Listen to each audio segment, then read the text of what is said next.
give a life update. Y'all, as of right now, I am 20. Hold up. What's today? Saturday? So, 21 days. 20, nope, 20, 20 days. 20 days away from my college graduation. Can y'all believe that? 20 days. 20 days. Okay. Your girl, your girl, you got to graduate college. Can't remember if I said this in the beginning or not, but I am not going back to school until January. Everything in life does not go as planned as my plan. Everything in life does not go as the plan that you thought that was the plan. That makes sense. That's what I want to say. So, I feel like when building your life or when planning your life, you plan it in or you think of it in a certain way, and everything is not necessarily going to go as planned. For me, it goes to God's plan. God has everything planned for everybody's life, and everybody's life is not necessarily going to be what they thought it was going to be. Excuse me. For me, my plan was to do 8 years of school straight. 4 years of undergrad, and actually 7 to 8. 3 to 4 years of graduate school. Be done. Start my life. And God said, nope, not happening. So, for me, I think I'm one of those people that believe in all things happen for a reason, and I feel like I've said this to you guys before, but I still do believe that.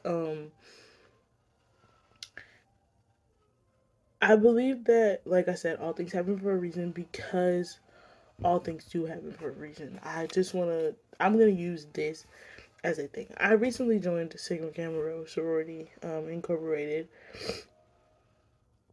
and this is how everything is set up, right? So I go back and I'm thinking about stuff as I'm in the process of everything. I'm thinking and I'm like, um, you know, wow, this is crazy. So when I was younger, my uncle told me when I came to college he was going to buy me a dog. The dog that he said he was going to buy me is a poodle. Sigma Gamma Rho is a poodle mascot. That means Sigma Gamma Rho's mascot is a poodle. My favorite color is yellow. Any form, any shade. You could literally look at my room right now. It looks a little rough, but you can look at it and you can see any form and any shade of yellow. Right now, my curtains is what you guys can see. Um, this year coming in, I got a new roommate, and her favorite color is blue. So now that it's blue and yellow, right? So that was that, and I was just like, wow, that's crazy. I go to a college where our colors are blue and gold, and um, like I said, my favorite color was already yellow. So going into this, how all this happened was I went to a African American Student Association meeting, which I'm the secretary of that. I went into the meeting thinking nothing of it. It was at 6 o'clock, and one of my now sorors came into the meeting because she is the president of that club, and she said to us, she said, she came in and one of her sorors at the time, actually one of the ladies that crossed with her, who I happen to know from high school. Um, she came in and she was like, "Yeah, we're having a meeting at 6:30." And my other roommate at the time, well, not at the time, but my other roommate right now, she came in and she was like, she came late to the meeting, the first meeting that we had, and when the meeting was over, she was gonna stay, and I was like, oh, okay, well, you stay. I'm gonna go ahead and go back to the room because I'm not staying. I'm not joining a sorority. None of that. I was so not against it, but I was like, it's not for me. I'm not doing it. we stay for the meeting, and they go and they do introductions, and they're like, what are you, who got, what are your guys' names, yada yada yada. And they come to me, and I'm like, yeah, my name is Kimani, yada yada yada, giving you everything about me. And I said, they're like, what's your reasoning for staying? I said, um, I'm just here for moral support. And the lady that I knew from high school, she laughed and she said, okay, we'll see about that. We did that, came back, and then the lady who was in charge, she asked the same questions again. So everybody went around and did it again, and when it got back to me again, I said the same thing. I'm just here for moral support. Fast forward, um, a month and a half later, or I don't even know how long it's been. I'm now a member of Sigma Gamma, and my roommate, who forced me to stay at the meeting, is not. And I was just like, all things happen for a reason. This was the first African American Student Association meeting that was in person, and I went to it. And then everything followed afterwards. I say that to say that I don't question anything that happens, um, most of the time. Sometimes I'm just like, why? But I don't question things that happened. I've taken the LSAT 3 times, and every single time I've not done how well I wanted to do. The first time I studied the way I was supposed to and did not do the best. The second time I got a better score and did not study the way I was supposed to. The third time, I think I picked up the book the day before I took the test, which is still not good, but I did worse than the first time when I took it. So I just gave them the second score. I was like, you know what? I gave them the first and second score to show them how much I improved. Which was not a big difference, but it was some type of improvement. And the first, I want to say 1 to 2 people, the first 1 to 2 schools that rejected me because of my LSAT score, and they felt like my GPA was not high enough. Um, and when I got my first rejection letter, I cried. When I got the second one, I cried. Honestly, I think when I got all of them, I cried because I felt as though I was letting everybody down. Um, until my mother said to me, my mother and my sister, honestly, both of them hyped me up. They made me feel better. So, like I said, the first 1 to 2 people said it was because of my LSAT score, and everybody else was just like, there were so many qualified people, and it just was not working. So, um, hold on. So yeah, the rest of the schools were just like, we have a lot of people entering, and everybody's qualified, but whatever. So I was like, okay, that's good. The last school I was waiting on was Duke, and I want to say I submitted. That was the last one I submitted, and they took the longest to respond. My application had been under review, I want to say, for a month, and they just sent me an email last week telling me that I did not get in. At first, I was hurt and I started crying because I felt like I wasn't. Um, I felt horrible because I was like, that was my last choice. But I didn't feel as bad as I did with the other ones because I had made a plan. So when Duke was taking so long, my mother and I, we came up with a plan. So it was that this was the first thing. If Duke didn't respond before the end of April, we were gonna sign up to take the LSAT again. And then I came up with the plan. I said no. If my mom was just like, we both said, if the reason why I'm not getting in, if part of it is the LSAT, but also the rest of it is the fact that there is so much going on, and they don't have space. She was like, why not just reapply in January? So my plan is to have internships that I want to do. I'm trying to find a mentor right now. So somebody that has graduated law school or is in law school, to help me and kind of guide me, help me understand the better studying structures for the LSAT and things like that. So for them to help me, and with them helping me and me studying, retake the LSAT. I honestly, I think I'll retake it in August.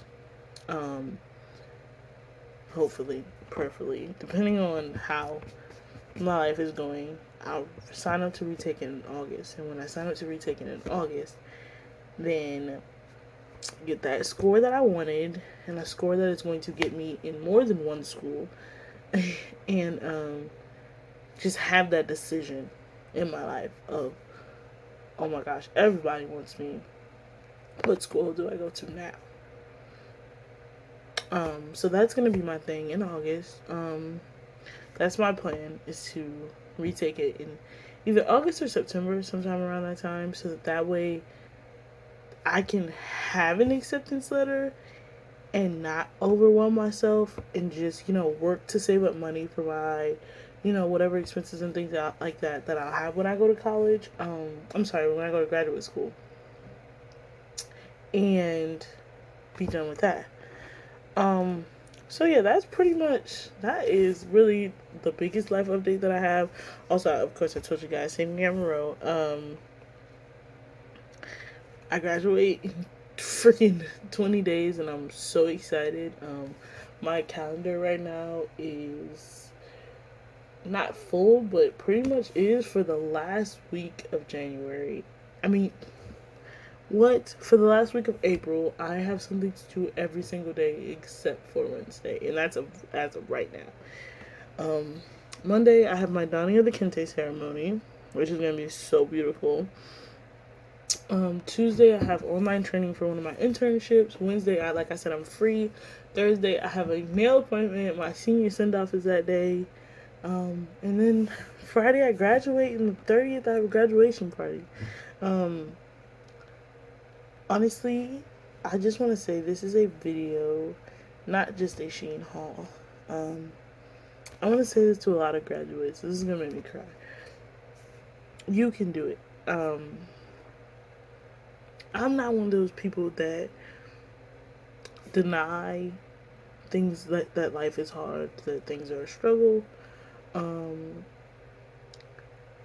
I have not been to one of my classes for a month. Now, let me clarify what I mean by that. This class is a hybrid class, so it's in person and online. I've submitted all my work online, but I have not been in class for a month. This class is a class on Tuesdays at 3 o'clock in the afternoon. I get so tired for some reason at 3 o'clock on a Tuesday. And I just was like, I'm gonna just submit my work and be done. It got really bad too with the professor.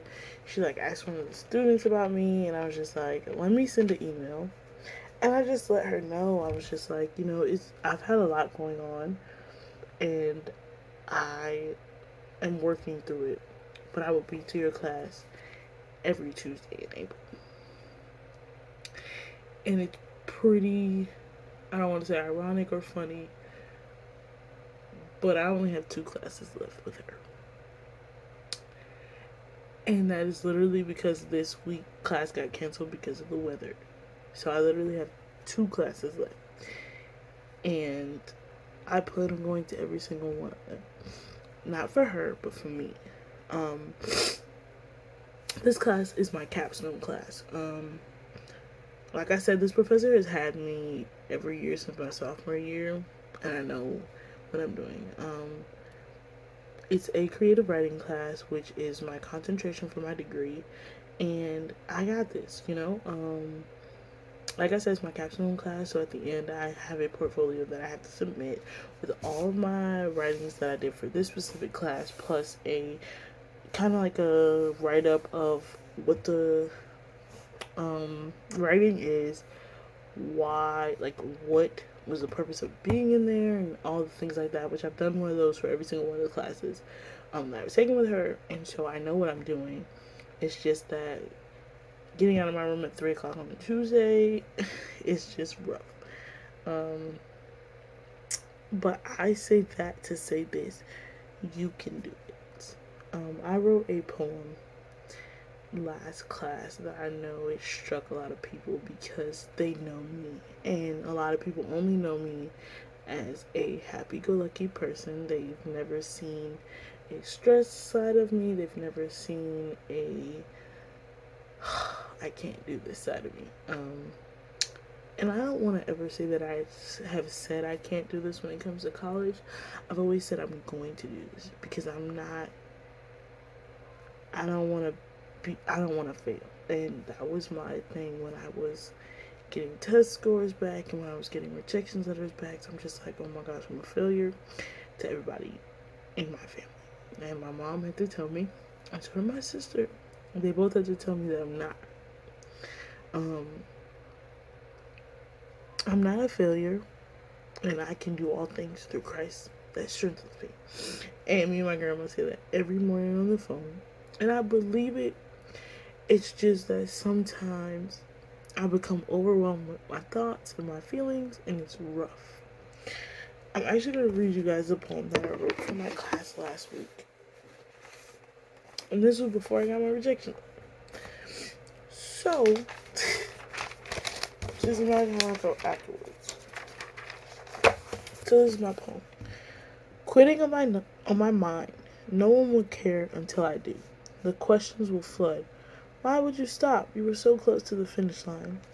All people care about is me finishing. Do you ever stop to think about me? What are you doing? What are you going to do now? Maybe I'll live life to the fullest. Some people make it through life without ever going to college. You guys are just trying to live vicariously through me. So if I give up now, so do you.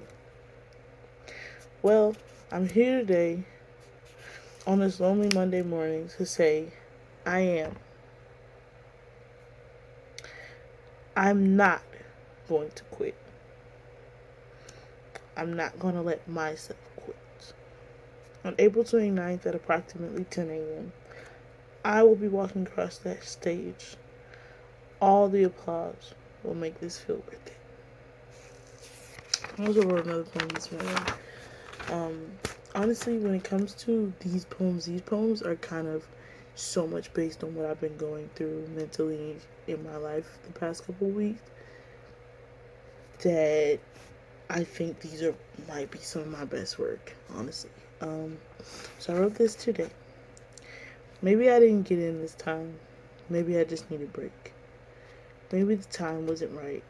Maybe if I try again, maybe they will let me in. I'm tired of hearing maybe. I didn't get in because I need a break. The time isn't right. I've been in school from August to May or June since I was 6 years of age. Once my break is up, I will try again. I will study until I can't anymore. This time, they will let me in. So these are just poems. Honestly, things that I get off my chest when I feel as though writing is there for me, I write. I've been in some form of a poetry or writing class since, like I said, my sophomore year, so that's 2019.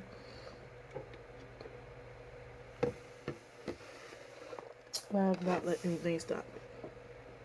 I'm making sure that I'm comfortable with what I'm doing. I'm comfortable with my skin. I'm comfortable with everything. Because if you're not comfortable, you're not going to push yourself to do anything. I'm not saying that I'm finishing college for everybody else, but I'm also not saying that I'm not. It's my dream in life and my goal in life to become a guardian ad litem for children who have abusive parents, who have been in situations where they need someone to protect them and they need someone to speak out for them. And that's my job. That's what I want to do. And I know that I physically can't do that without a degree.